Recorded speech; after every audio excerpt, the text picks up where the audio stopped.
There is a very dark theory when it comes to the Ahsoka series, and it all revolves around this new Inquisitor that we now have the name of.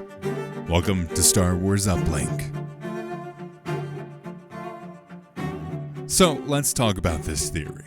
And I've been doing my research. There are some things that Dave Filoni likes to bring into when it comes to Star Wars, and specifically around the name of this new Inquisitor. And you know Star Wars fans, we're all about the theorizing, see what's going to happen, what may not happen, and we all like to throw our theories into the ring when it comes to what's going to happen with the new Star Wars thing. Is Darth Vader actually Luke's father? That was a question that was asked when The Empire Strikes Back was coming around. So this isn't new, and it's never really lost its allure. This is one of my favorite things of hey, what do you think's going to happen in the new Star Wars things? That's part of fandom in general. So what is this theory that I'm talking about here? If you're not aware, we have the name of the mysterious Inquisitor. We've got it confirmed in a few different things. There's been some announcements with Ahsoka, and officially more recently, we've got a Lego set that has the name of the Inquisitor on it. And that name is Marok, or Merrick, or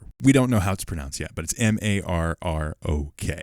And this is a name we've seen in Star Wars before. It is a version of a wolf-like Anuba creature, and was a pet of a bounty hunter named Embo, who has that super awesome Japanese Casa-inspired hat you may recognize in the animated shows. But where does the name actually come from? If you're deep into the Dave Filoni lore, which now I am apparently because I've been doing all this research, it's around a werewolf in an Arthurian legend.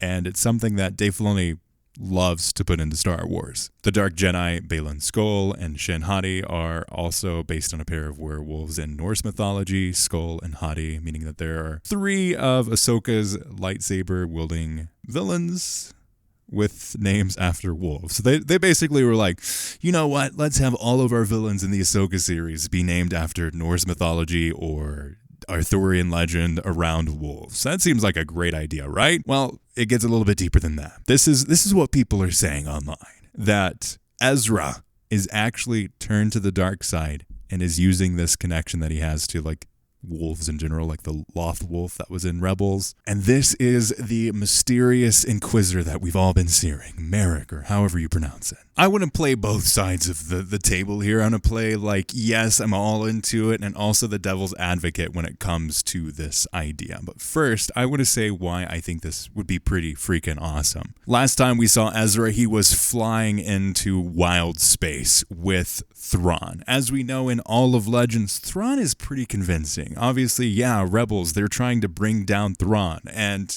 it seems hey, Ezra's a pretty cool guy, right? Well, we know in the past that he's a little bit tempted by the dark side a couple times. He almost becomes the apprentice of Darth Maul when they cross paths, and we have a little bit of that side of things. And he's always kind of struggling with his emotions when it comes to the Force and his loss in his life and his connection to his friends and what that loss could be. So there's that side of things. Now back to Thrawn. Thrawn is a force of nature. He is a brilliant mastermind. I don't doubt that he could convince anyone to pretty much do anything. It happens in Legends, it happens in the books. He teams up with Anakin Skywalker, and he also teams up with Darth Vader. He's convinced Palpatine to really fuel his mission. I mean, the dude's called the freaking heir to the Empire. Obviously, the Empire's a crumbling force at this point, but the dude has skills. The dude knows what to do. I also love the idea of having a character like this fall to the dark side and just really struggle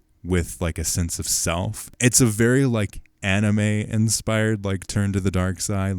This figure comes back who we thought was dead and is just there, he's evil, but he starts to say certain things that oh, hey, I think this is this person here, or hey, this guy reminds me of this, and it slowly starts piecing away at his true self. I think that would be a fun story beat, and it would definitely cause some really interesting friction between Sabine, who could be force sensitive in the show, and what we see as Merrick. If this is Ezra, I think that could be a very powerful story beat in this season. I think something like that would be super, one, controversial, but also super powerful in terms of this story beat.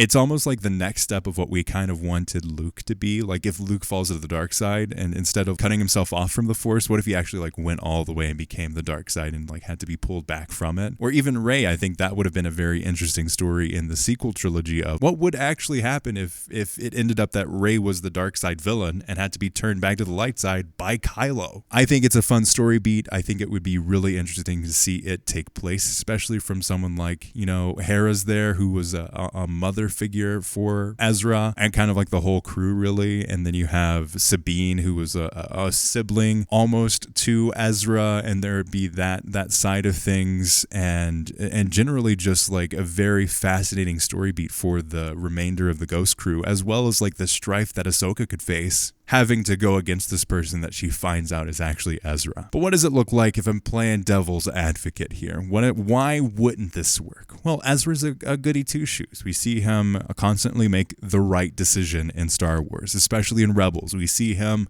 make quote-unquote the right decision. So it makes sense that he would not necessarily go with Thrawn's plan. No matter what, any amount of torture happens or any kind of like mental coercion happens, I think it's hard for me to necessarily think, oh, hey, from what we see of Ezra in Rebels to where we see him in this, I don't know necessarily if it makes the right jump to go from, hey, in Rebels he was this guy and now he's this evil person. But on the other hand, going back to, yeah, I love this idea.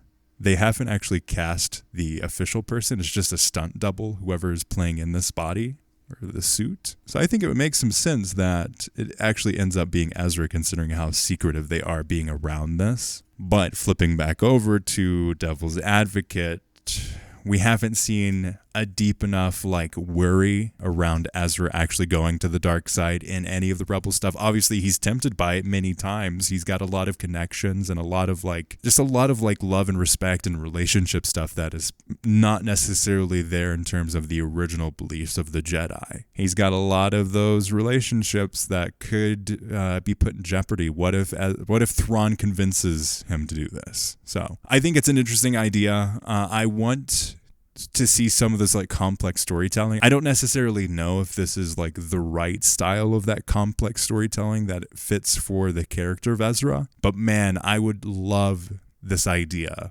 of like this story beat. I think it'd be really fun. It'd be a really interesting take on the character of Ezra, and it would be a very fun conflict for the remainders of the Ghost crew to like really dive in and have to face something really dark and have to really like figure out what it means to be on the light side. What does it mean to make the decisions that are necessary for your friend Ezra, and also bringing down Thrawn, which is what we know this ultimate story is going to set up. I don't know, man. I think it'd be very interesting if Thrawn doesn't necessarily he's overall the big bad of this Mandoverse. But for season 1 of Ahsoka, I think it'd be very interesting to have Ezra be like the main antagonist here. But let me know your thoughts in the comments below. Do you think this is actually a real possibility, or do you think it's just completely made up? Let me know in the comments, and as always, thanks for watching. Check out our podcast, and may the Force be with you.